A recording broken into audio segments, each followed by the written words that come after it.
ओम नमो भगवते वासुदेवाय. सार्थ सुबोध ज्ञानेश्वरी. लेखन व वाचन सौ मनीषा भास्कर अभ्यंकर, महाराष्ट्र, मिरज 416410. अध्याय 13वा. क्षेत्र क्षेत्रज्ञ योग. परब्रह्म वर्णन भाग 10वा. ओवे आहेत 919 ते 925 आणि गीतेचा श्लोक आहे 16वा. ज्ञानदेव परब्रह्माचं वर्णन करत आहेत. श्लोक 16वा. अविभक्तम च भूतेषु विभक्तम इव च स्थितम भूतभर्तृ च तज्ज्ञेयम ग्रसेष्णु प्रभवेष्णु च. ते तत्वतः अविभक्त आहे, तरी भूतांचे ठिकाणी नाना प्रकारच्या रूपाने विभागल्यासारखे आहे. भूतांचे पालन करणारे ते आहे, संहारकाली भूतांचा ग्रास करणारे व निर्माणकाली उत्पन्न करणारे ते आहे, याप्रमाणे जाणावे. तैसी अनेकी भूतजाती, जे आहे एकी व्याप्ती, विश्वकार्या सुमती कारण जेगा. त्याप्रमाणे अनेक भूतमात्रांच्या मध्ये जे एक सारखे व्यापून राहिलेले आहे व हे चांगल्या बुद्धीचे अर्जुना, जे ब्रह्म विश्व ह्याच कोणी एका कार्याला कारण आहे. म्हणून हा भूताकारू जेथुनी तेची तया आधारू कल्लोळा सागरू जियापरी.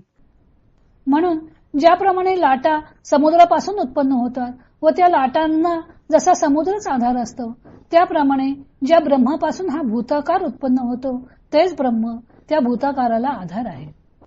बाल्यादी तिन्ही वयसी काया एकची जैसी तैसे आदी स्थिती ग्रासी अखंड जे. बाल्य, तारुण्य व वृद्धावस्था या तिन्ही अवस्थात शरीर जसे एकच आहे, त्याप्रमाणे जगाच्या उत्पत्ती, स्थिती व लय या तिन्ही स्थितीत ते ब्रह्म अखंड जे एकसारखे असते. सायं प्रातर मध्यान्ह होता जाता दिनमान जैसे का गगन पालटेना. सायंकाल, प्रातःकाल आणि मध्यान्हकाल या क्रमाने सबंध दिवसही होत जात असताना जसे आकाश बदलत नाही. अगा सृष्टी वेळे प्रियोत्तमा जया नाव म्हणती ब्रह्म व्याप्ती जे विष्णू नामा पात्र जाहले. हे प्रियोत्तम अर्जुना, जगाच्या उत्पत्तीच्या काली ज्याला ब्रह्मदेव असे म्हणतात व व्याप्तीकाली जे पालनकाली जे विष्णू या नामाला प्राप्त झाले. मग आकारू हा हरपे तेव्हा रुद्र जे म्हणिपे तेही गुणत्रय जेव्हा लोपे तैजे शून्य. मग जेव्हा हा जगदाकार नाहीसा होतो त्यावेळी ज्या रुद्र असे म्हणतात व रजसत्व तमादी 3 गुण उत्पत्ती, स्थिती, लय ते देखील नाहीसे होतात, त्यावेळेला जे ब्रह्म शून्य म्हणजे निर्धर्म होऊन राहते. नभाचे शून्यत्व गिळून गुणत्रया ते नुरवून ते शून्य ते महाशून्य श्रुती वचन संमत. आकाशाचे शून्यत्व गिळून सत्वादी तिन्ही गुणांचा नाश करून जे शून्य असते तेच महाशून्य होय, अशाबद्दल वेदवचन प्रमाण आहे. भगवंत परब्रह्माचं वर्णन करताना सांगतात की ते ब्रह्मतत्व सर्व प्राणी मात्रात विभागल्यासारखं भासत असलं तरी ते अविभक्त म्हणजे अखंड आहे.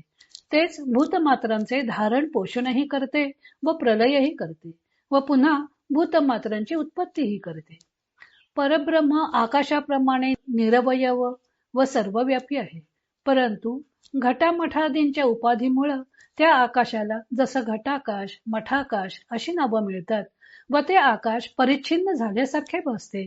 त्याप्रमाणे परब्रह्म नाना शरीरांच्या व वस्तूंच्या योगे परिच्छन्न झाल्यासारखे भासते व त्यामुळे भेद निर्माण होतो.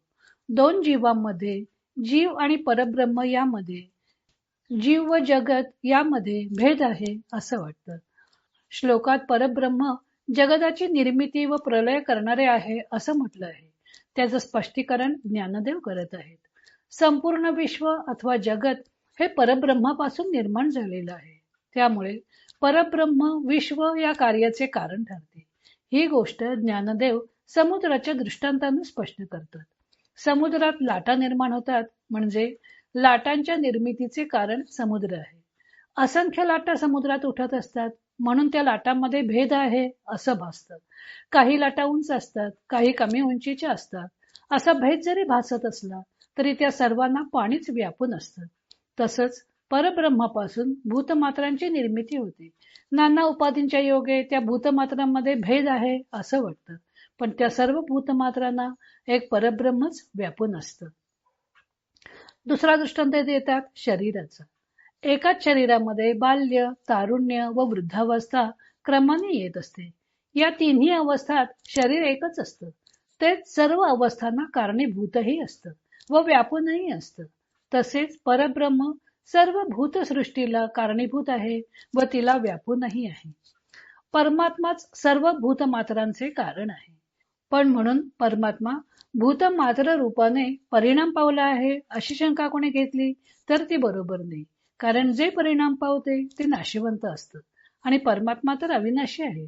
तेव्हा अशी शंका येऊ नये म्हणून ज्ञानदेव पुढे आकाशाचा दृष्टांत देतात.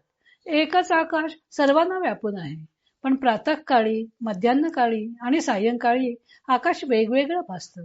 त्यात सकाळी व संध्याकाळी होणाऱ्या रंगांची उधळण वेगवेगळी असते.